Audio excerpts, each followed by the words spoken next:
Kedves munkatársaim, drága gyerekek, azért vagyunk most itt együtt, mert Marika nénit ünnepeljük.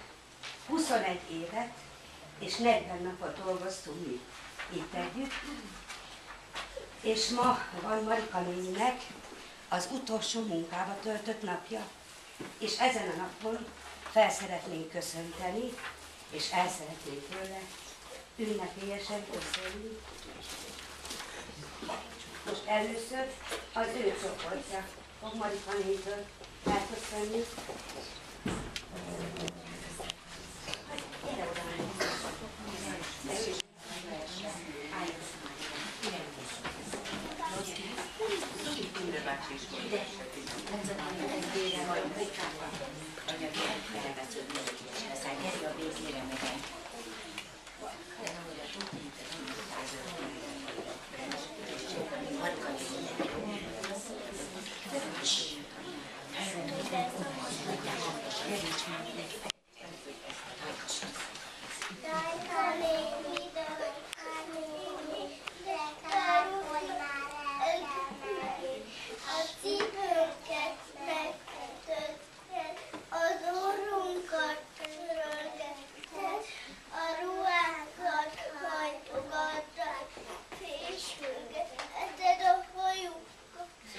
Tanítottál söprögetni, teríteni, ágyat vetni, kezet mosni, arcot mosni, öltözőbe rendet rakni.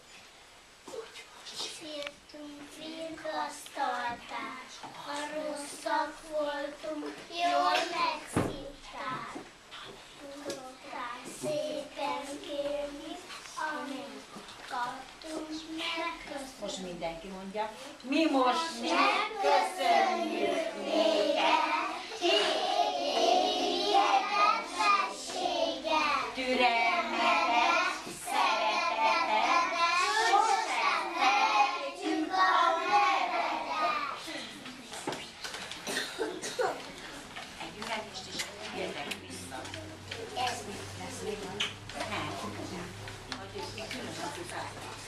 A gyerekek olyan felnézték énekelni.